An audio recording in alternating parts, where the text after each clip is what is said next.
National parks offer peace, adventure, and open skies, yet they also hide some of the strangest missing persons cases in America. In each story, the same question repeats. How can someone disappear in a place filled with hikers, rangers, and cameras? These are 5 people who disappeared from national parks and were never found.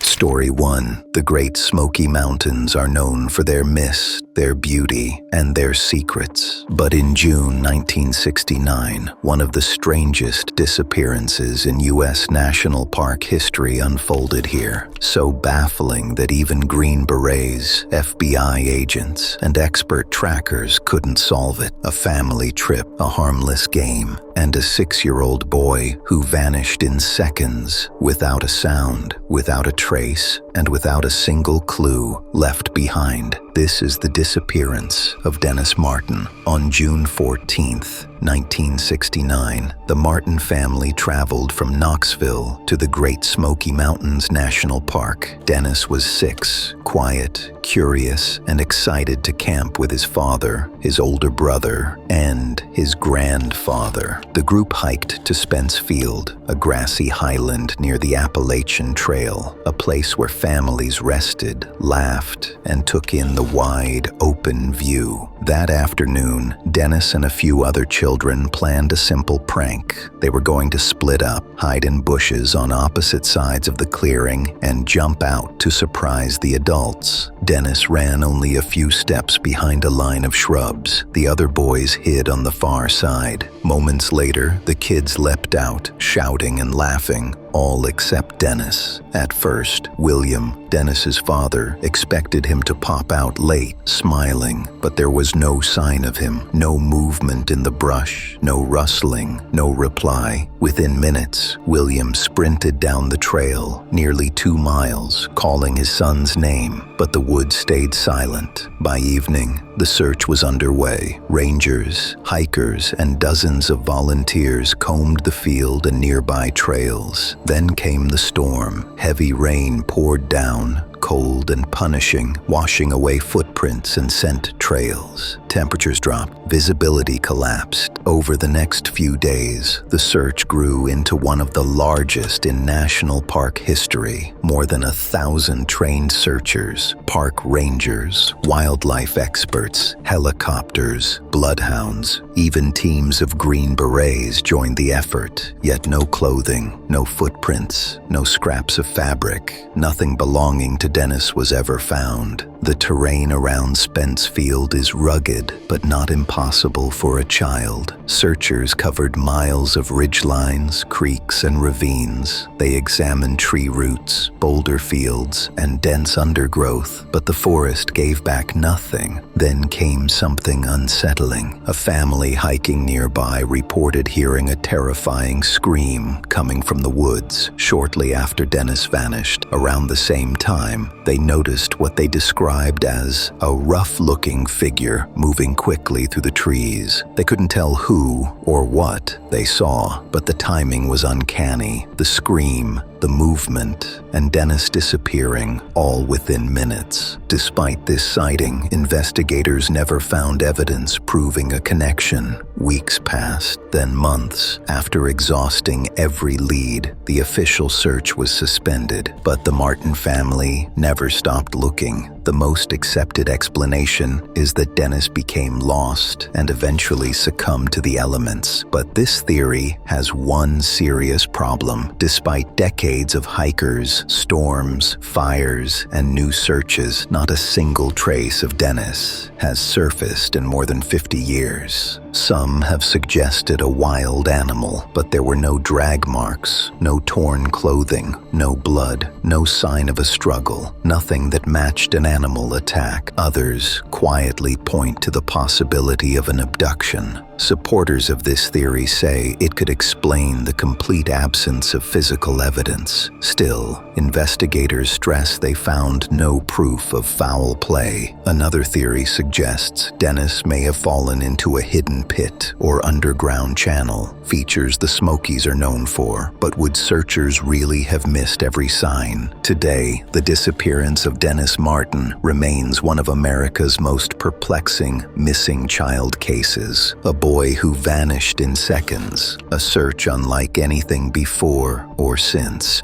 and more than half a century later, still no clues. What do you think happened to Dennis Martin? Did he wander too far? Did nature intervene? Or did someone cross his path that day on Spence Field?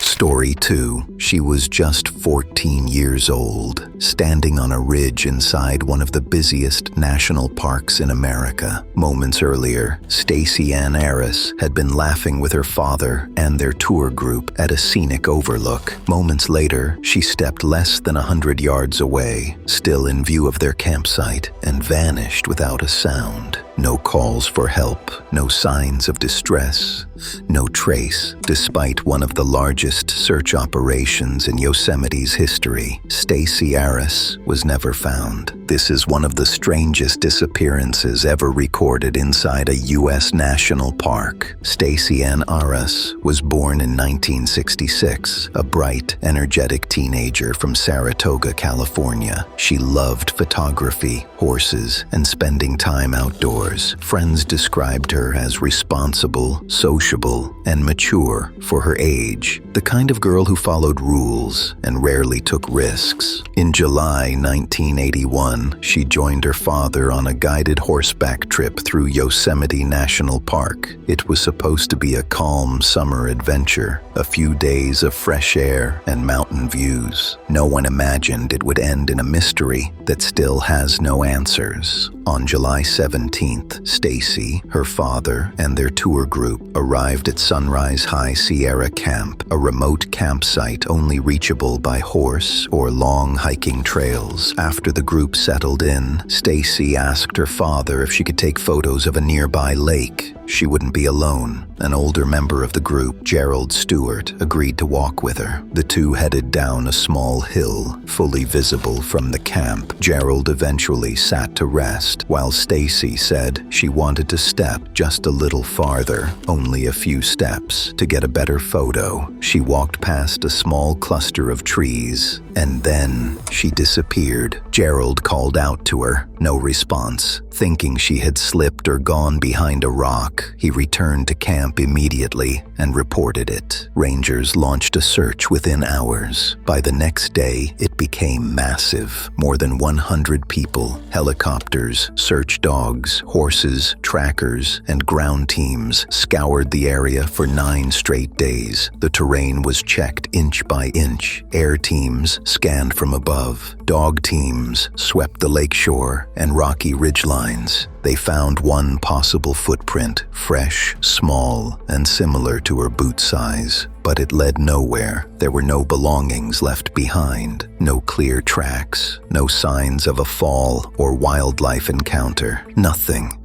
Several theories emerged, but none fit perfectly. Some believe Stacy slipped into a hidden fissure or granite crack. Yosemite is full of them, some deep enough to conceal a person, but search teams combed the area repeatedly. A drop that steep would normally leave torn fabric, disturbed ground, or some visible clue. None were found. Others suggest she may have wandered farther than intended and became disoriented, but search teams covered miles in every direction. Even a small item, clothing, a camera, anything, should have appeared. Predatory wildlife encounters in this region are extremely rare, and such an event would normally leave clear signs. Searchers found none. A few online researchers quietly consider the possibility that Stacy crossed paths with someone unseen after stepping out of sight, but there were no reports of unfamiliar hikers, no suspicious activity, and no evidence supporting this idea. Every theory leads to a dead end, and that is what makes this disappearance so unsettling. More than 40 years later, the mystery of Stacy Ann Arras remains one of Yosemite's most perplexing cases. A teenage girl, a short walk, a visible trail, and then nothing. How does someone vanish in daylight, within sight of others, leaving no trace at all?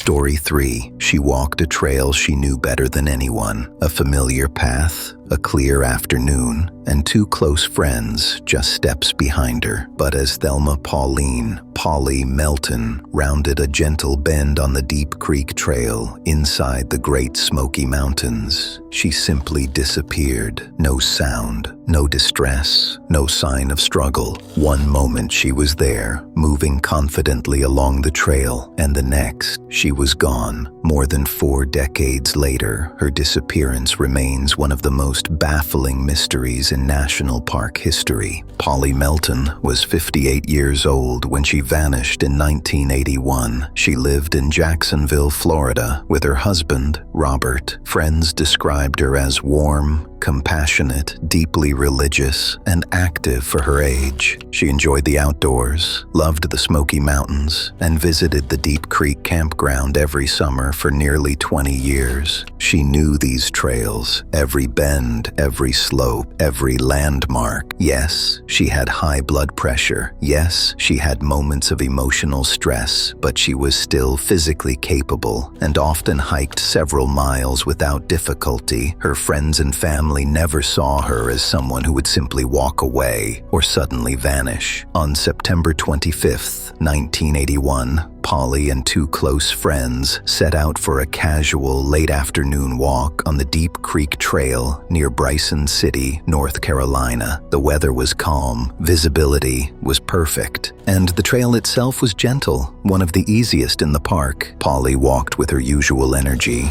chatting and maintaining a comfortable pace. Nothing seemed unusual. Then, partway through the hike, she began to walk slightly ahead. Her friends called out, asking her to slow down. She turned, smiled, and waved, completely at ease, before stepping around a soft curve in the trail. Only seconds later, when her friends reached the same bend, she was gone. At first, they assumed she had walked farther ahead, but as the quiet stretched on, their concern grew. They hurried forward. They searched the sides of the trail. They called her name again and again. No Polly. Eventually, they returned to the campground hoping she had circled back. She hadn't. Park rangers were alerted immediately, and what followed became one of the largest search efforts in North Carolina's history. For 7 days, more than 150 people, rangers, law enforcement officers, search dogs, mounted teams, and helicopters, scanned the forest. The trail was examined repeatedly. Creeks, ridge lines, and wooded slopes were covered in tight grids. Not a single clue was found. No footprints, no clothing, no scent trail, nothing disturbed, nothing left behind. It was as if Polly Melton stepped off the trail and vanished into the air. Several theories have been discussed, none with answers. One idea is that Polly collapsed due to a medical issue, but searchers swept both sides of the trail thoroughly. A medical collapse typically leaves obvious signs. None were found. Another theory is that she became disoriented and walked off the trail, but Polly knew Deep Creek extremely well. Even if she had wandered, the search area covered far more ground than she realistically could have crossed. Some have suggested she voluntarily walked away from her life, but nothing matched this theory. She left her purse and belongings behind. She had no vehicle. She made future plans with friends. She had no known reason to leave. The idea simply didn't fit who she was. Others quietly wonder whether Polly encountered another person at the moment she rounded the bend, but investigators reported no suspicious hikers, no unknown vehicles, and no evidence of an outside encounter. Predatory wildlife also doesn't fit. Such events leave clear signs, and searchers found none. Every possible explanation ends the same way, with no answers. More than 40 years later, Thelma Pauline Melton's disappearance remains one of the most chilling, unresolved cases in the Smokies. A familiar trail, a short walk, a woman just steps ahead of her friends, and total silence. How does someone vanish in broad daylight on a well-traveled path, leaving no evidence at all?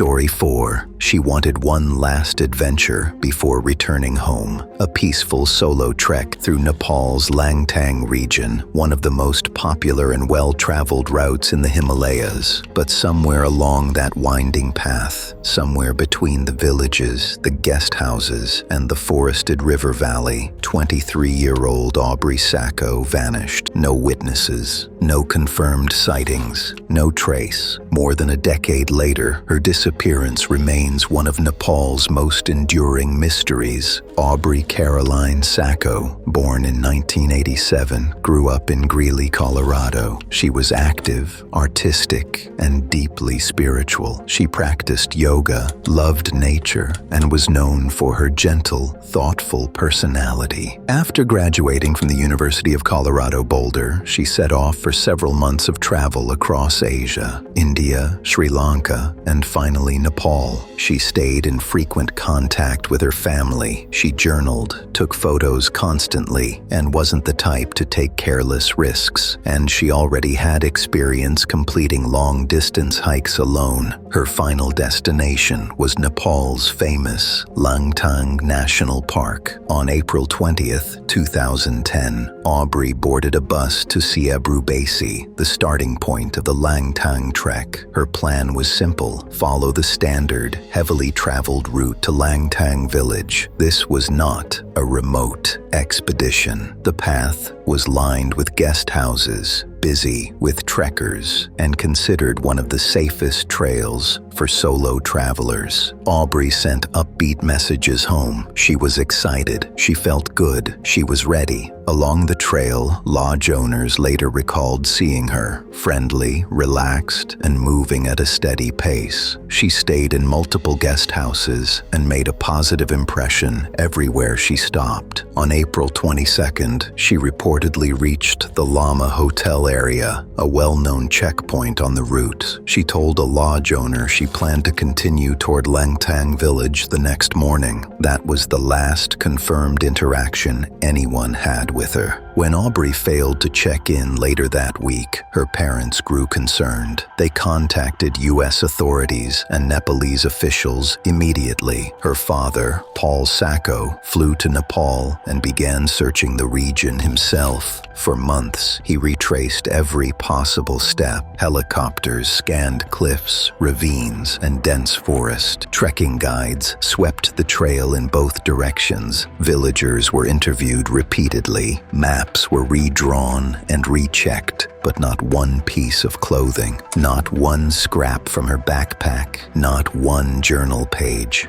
not a single confirmed footprint. Nothing was ever found. It was as if the trail simply closed behind her. Several theories emerged, and each one feels plausible until it doesn't. Aubrey could have slipped on unstable terrain or fallen into the river below. The Langtang Valley is narrow in places, with steep drop-offs. But with such a large, persistent search effort, most investigators believe some sign would have surfaced. Altitude sickness can cause confusion or disorientation, but at that stage of the route, the elevation was moderate, and Aubrey was young, fit, and experienced. There's little to suggest she was impaired. Some observers quietly raised the possibility of human involvement. In 2010, there were occasional reports of harassment towards solo female trekkers in the region. A few unverified stories mentioned seeing a foreign woman with local men, but none were confirmed, and no suspects were identified. If something happened, it occurred in a small window of time and in a location with limited visibility. The idea that Aubrey chose to disappear does not align with her life. Her journal entries were hopeful. She had a plane ticket home. She planned to start a new chapter, and she stayed in constant contact with her mother. She had no reason to walk away. After all the interviews, searches, and investigations, Aubrey Sacco's disappearance remains unsolved. A busy trail, a bright morning, a young traveler surrounded by other hikers, and then a silence that has lasted more than 10 years. How does someone vanish so completely in a place filled with people?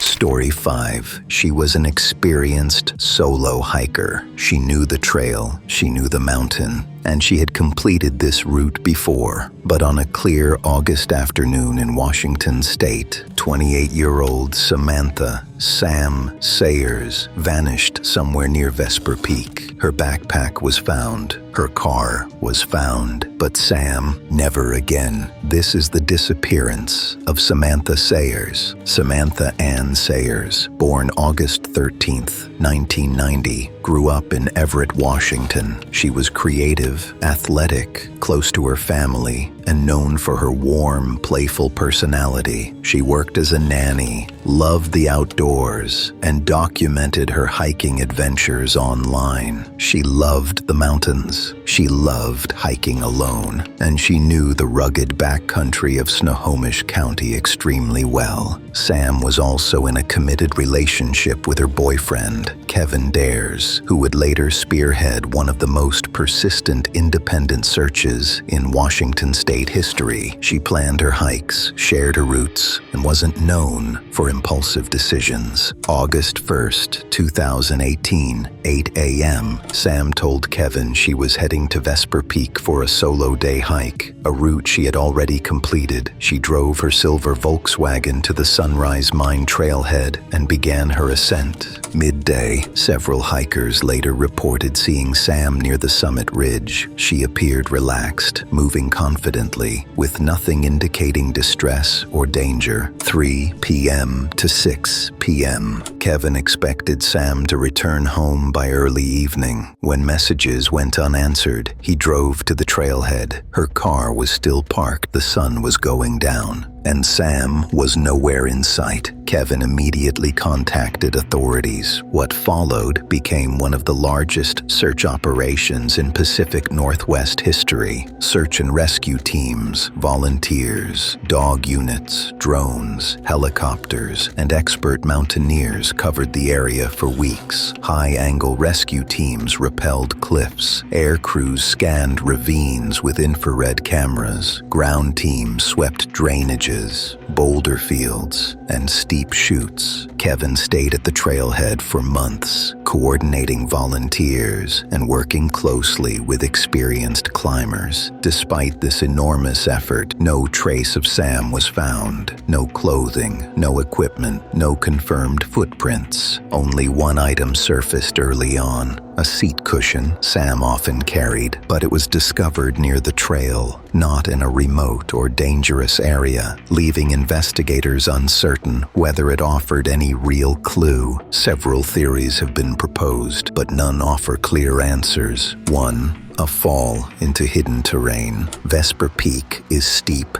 and exposed. A misstep near the summit could send a hiker into deep crevices or snow-filled chutes. But with such extensive aerial and technical searches, the complete absence of evidence remains unusual. 2. A wrong descent. Some believe Sam may have accidentally descended the wrong side of the mountain, entering dense forest or unstable drainage fields. However, search teams thoroughly covered all alternate routes. No sign of movement, no clothing, and no gear were found. 3. A sudden medical emergency. A fainting spell, seizure, or heat-related collapse is possible, but searchers swept the area closely. A medical event would normally leave visible signs along the trail or slope. 4. Human involvement. This theory surfaced widely online. However, investigators found no evidence of another person, no suspicious activity at the trailhead, and no verified sightings. Nothing supports the idea of intentional harm. 5. Wildlife. Mountain lions and bears exist in the region, but encounters that result in disappearance typically leave clear physical indicators. None were found. Every possibility leads back to the same unsettling truth. There is no physical evidence, none at all. A familiar mountain,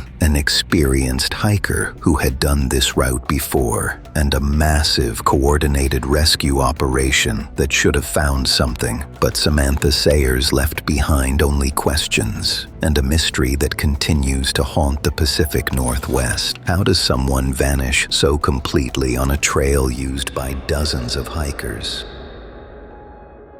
The wilderness can be breathtaking, but it can also swallow answers whole. Dennis Martin, Stacy Arras, Thelma Melton, Aubrey Sacco, and Samantha Sayers. 5 lives, 5 families still waiting, hoping. Because on Vanished, we tell the stories of those who never made it home.